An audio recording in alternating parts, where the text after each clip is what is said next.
नाज़रीन हींअर साईं अब्दुल हकीम जोकियो साहब साईं शाइर भी आहे त जहिड़े पंहिंजो गॾाब जे इलाइक़े जी तारीख़ खां बि साईं खे वाक़ुफ़ियत आहे। हितां जो लोकल माण्हू आहे। साईं खां थोरो पुछंदासीं साईं भला हे जेको अॼु हिते कल्चर जे डे जो प्रोग्राम नाराथर जबल ते न रखियो आहे, तव्हां कीअं था सम्झो हिन? साईं असीं अवामी प्रेस क्लब जा ॾाढा शुक्रगुज़ार आहियूं। हे तव्हां सराउंडिंग ॾिसो पिया, इहे ज़मीनूं असांजूं ऐं उन सां गॾु वरी असांजो तारीख़ी क़ब्रस्तान 300 साल पुराणो बि आहे।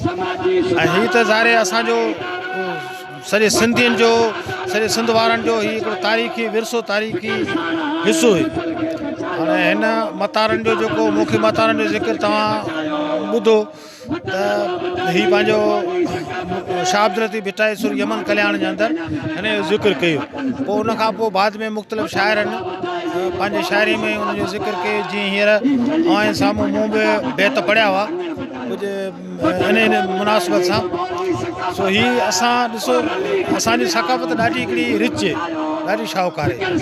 हीअ ॾाढी ख़ुशी जहिड़ी ॻाल्हि आहे जो सॼे सिंध सां गॾोगॾु असीं मलीर वारा, असीं गॾाब वारा इन क़ौमी काज़ में, क़ौमी काज में असां भरपूर माना शरीक आहियूं ऐं असां पंहिंजी सकाफ़त मल्हाए रहिया आहियूं। असांखे ॾाढी ख़ुशी थी ऐं उन जे लाइ असां ख़ासि करे अवामी प्रेस क्लब, तव्हां गबोल मीडिया या ॿिए सभिनी दोस्तनि जा तमामु तहे दिलि सां शुक्रगुज़ार आहियूं जेके पंहिंजा क़ीमती टाइम कढी हिन ॿारड़ी वारे इलाइक़े में ऐं तारीख़ी माग मतारनि ते तव्हां त मौजूदु आहियो। इहो ॾाढो हिकिड़ो ख़ुशी जो मक़ामु आहे। असीं ॾाढा ख़ुशि थिया आहियूं। असीं ज़ाहिर मक़ामी माण्हू आहियूं ऐं हिते जा वेठल आहियूं। हे ज़मीनूं, हे पट जेके असांजा आहिनि, त उनजे लाइ असां चाहियूं था त हिननि जी इहा मालिकी थिए। ऐं हींअर मतारनि जूं क़बरूं जेके माना उजाड़ थियल आहिनि, असां अव्हांजे हिन चैनल या मीडिया जे थ्रू असीं सकाफ़त खाते वारनि खे पुरज़ोर अपील था कयूं त उहे खुदारा हिननि मागनि, मकाननि ऐं असांजे तारीख़ी विरसे जी मालिकी कनि ऐं हिते आम माण्हुनि खे उहे सहूलियतूं मुयसरु करे ॾियनि, जीअं रोड रस्ता या हिन सां गॾोगॾु हे जेके तारीख़ी विरसो मिटिजे पियो त उन्हनि जी मालिकी करे उन्हनि जी मरमत जो कमु कराइनि ऐं उन सां गॾोगॾु सॼे सिंध जे माण्हुनि जेके त अचनि था उन्हनि जे लाइ सहूलियतूं ऐं आसान पैदा थिए। अच्छा साईं, ॿी ॻाल्हि असां ॾिठो आहे त हाणे हिते जीअं बैरिया टाउन ठहियो आहे, ऐं परियां वरी DHS सिटी आहिनि, हिते एयरफोर्स सोसाइटियूं, इहे काफ़ी MD वारनि जा हिन जा प्रोजेक्ट ठहनि था। इन्हनि जे ठहण सां भला हिन इलाइक़े जी कुझु हालति में तव्हां कीअं था सम्झो त को मसइलो त कोन्ह थींदो? सर मसइलो त ज़ाहिर ज़मीनूं जेके मक़ामी माण्हुनि जा उहे क़दीमी आसार, उहो तारीख़ उहा सकाफ़त उहा मिटिजे पई। तरक़ी त थिए थी पर तरक़ीअ सां गॾोगॾु असां जेके मक़ामी माण्हू आहियूं उन्हनि जे मथां सम्झ हाञा पिया लॻनि। असां इहे सम्झूं था त हाणे असांजो जेको फ्यूचर आहे या मुस्तक़बिल जेको आहे उहो रोशन न आहे, हूंदा आहे। छाजे करे जो ॿाहिरियां माण्हू अचनि पिया, धारिया माण्हू अचनि पिया, जंहिंजो हिन धरतीअ सां को वास्तो ई कोन्हे, उहो पंहिंजूं तहरीकूं, पंहिंजूं तनज़ीमूं पिया हलाइनि। त माना असां जेके हिते लोकल माण्हू असीं सम्झूं था त असीं मिटिजी वेंदासीं, मैसारजी वेंदासीं। छाजे करे अक़लियत में अची वेंदासीं, ॿाहिरियां माण्हू अची वेंदा ऐं पोइ उहा इहा असांजी सूंहं बरक़रार कोन रहंदी। असांजी जेको नेचुरल ज़िंदगी जेके उहा बि कोन रहंदी। उनजे लाइ माना हे जेके तरक़ियाती जीअं MDA हेॾां पंहिंजो बैरिया आहे या DHA, इहे असांजे माना जेके सदियुनि जी जेके तारीख़ उहे सम्झ त ख़तमु थी वेंदी, बाक़ी असांखे फ़ाइदो घटि थींदो। महिरबानी साईं। रमज़ान साहब अॼु जे प्रोग्राम जे बारे में कुझु ॿुधाईंदव? सभ खां पहिरीं अवामी प्रेस क्लब ऐं मली सेवा सोसाइटी जा असां शुक्रगुज़ार आहियूं, जंहिं सकाफ़ती प्रोग्राम बजाए कंहिं वॾे जॻह ते करण जे पुराणे क़दीमी मागनि जी चूंड कई ऐं उहे क़दीम माग जेका असांजा 100 साल पुराणा आहिनि उन्हनि जी निशानदी कई ऐं आला इख़्तियारनि खे उन ॾांहुं मुतवजा कयो त हे असांजा माग जेके उजड़ी रहिया आहिनि, जेके माना विखड़ी रहिया आहिनि, उन्हनि जी निशानदी कई। हीअ मतारनि जो माग तक़रीबन सुमरा दौर सां हिन जो तालुक़ु आहे। सुमरा दौर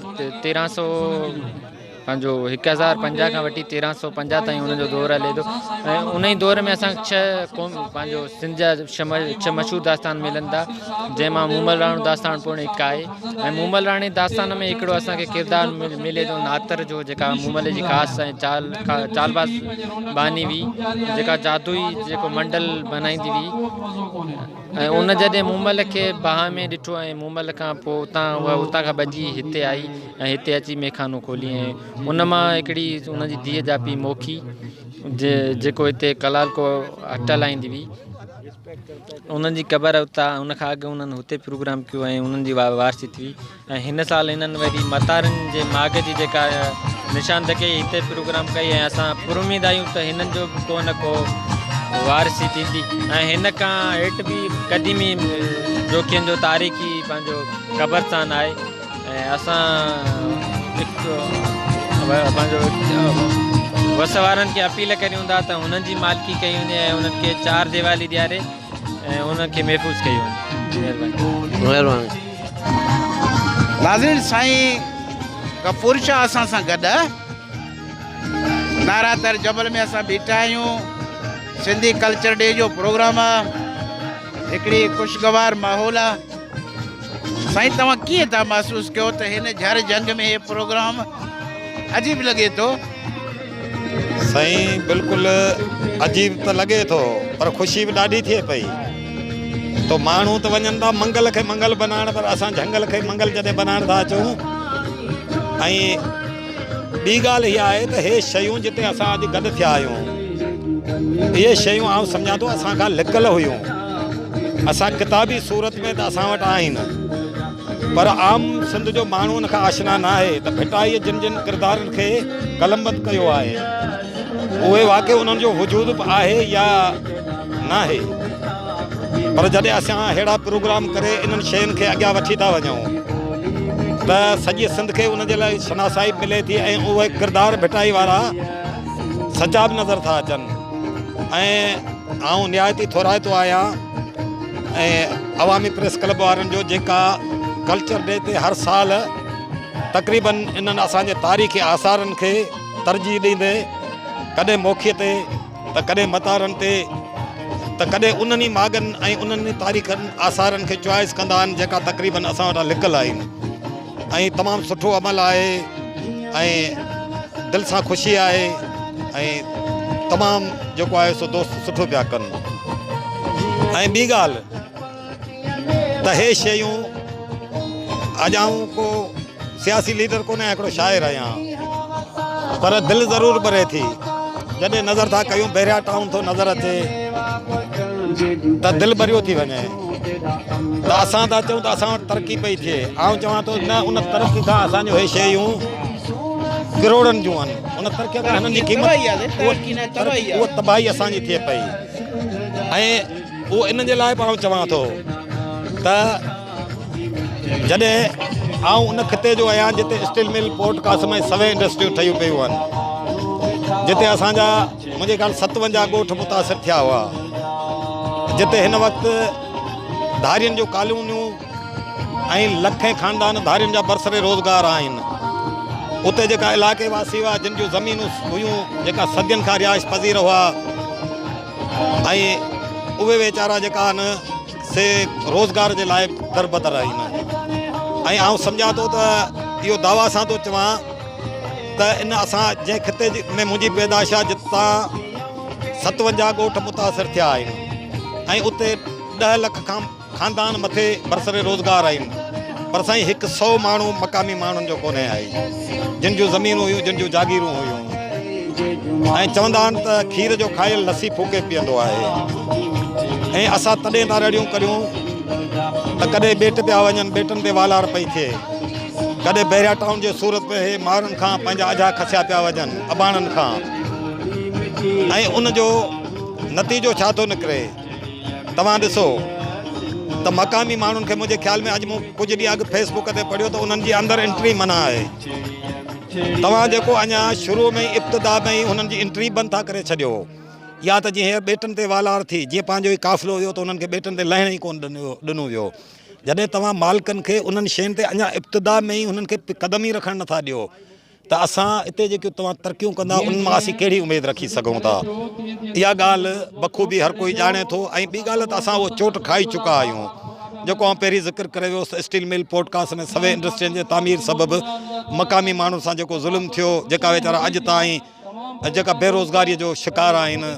ऐं त खुदारा ऐं पंहिंजे हिन सिंधी क़ौम खे ऐं हिते जे माण्हुनि खे इहो बि अर्ज़ु कंदुसि त खुदारा हिननि धारियुनि सां पंहिंजूं ज़मीनूं हे पंहिंजा आसार विकिणो न, ऐं हिननि खे बचायो। हे जबल, हे पहाड़, हे असांजो सिंगार आहिनि, हे असांजी फितरत जा रंग आहिनि, हे असांजे सिंधी सुञाणप आहे, हे असांजे भिटाई जा किरदार आहिनि।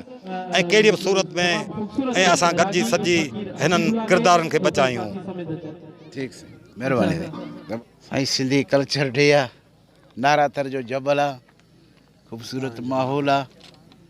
ऐं ईअं बि महसूसु थींदो आहे त हिन झंग में हुजण त ईअं खपे थियो। ईअं कराची प्रेस क्लब में बंगलनि जे विच में प्रोग्राम थींदो आहे। अॼु हिन इलाइक़े में प्रोग्राम तव्हां कीअं था महसूसु कयो? साईं, मूंखे ॾाढी ख़ुशी थी आहे। सभु खां पहिरीं गबोल मीडिया जो शुक्रगुज़ार आहियां जो हेॾे जबल ते हेॾे झंगल में अची मंगल मचायो अथऊं। हालांकि मेन प्रोग्राम त जेको आहे सो कराची शहर में आहे, पर गबोल मीडिया जा नुमाइंदा हेॾे सारे जंगल में पुॻा आहिनि। ऐं जस्तो ॾियां, सोलंगी वेलफेयर ऑर्गेनाइज़ेशन पाकिस्तान हिन नाराथर जबल ते पंहिंजी टीम सां गॾु आहे। इन नाराथर जबल खे प्रमोट कयूं, पंहिंजी सकाफ़त खे, पंहिंजे अजरक टोपी खे प्रमोट कयूं।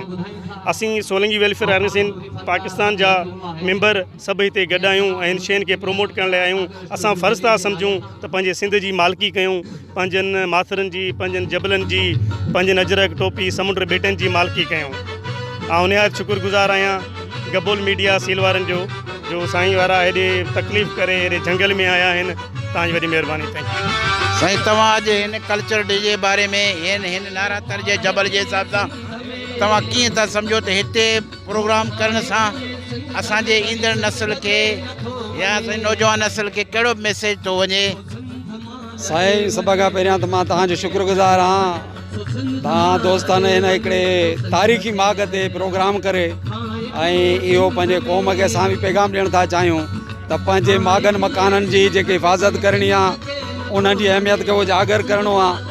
ऐं पंहिंजे ॿेटनि जी, पंहिंजे दरियानि जी, पंहिंजे समुंदरनि जी, पंहिंजे धरतीअ जे इंच इंच जी हिफ़ाज़त करणी आहे। छो त असां धरतीअ जा वारिस आहियूं। हे जो कल्चर डे आहे, इहो असांजे तारीख़ तहज़ीब जो उञाण आहे ऐं तमामु क़दीम जेकी तहज़ीब आहे सिंधी, जेकी असांजी मुंहं जे दड़े खां वठी अॼु ताईं जेको पूरे माथरे में मशहूरु आहे। ऐं पंहिंजी महिमान नवाज़ी ऐं पंहिंजे पुरमन ऐं महिमान नवाज़ी ऐं तमामु मिठड़ा माण्हू, प्यार करण वारा, अमन पसंदि माण्हू आहियूं। त असां चाहियूं था त हे जेको प्रोग्राम अहिड़नि मागनि ते थियणु खपे। छो त शहरनि में त अक्सर थिए थो, पर जेके तारीख़ माग आहिनि उन्हनि जी अहमियत खे उजागर करण लाइ तमामु अहिड़ो। ऐं मां गबोल मीडिया जो ख़ासि तौर ते शुक्रगुज़ार आहियां सोलंगी वेलफेयर पाकिस्तान जे तरफ़ खां। ऐं असां चाहियूं था त अहिड़ा प्रोग्राम अहिड़नि मागनि ते थींदा रहनि। तव्हांजी वॾी महिरबानी।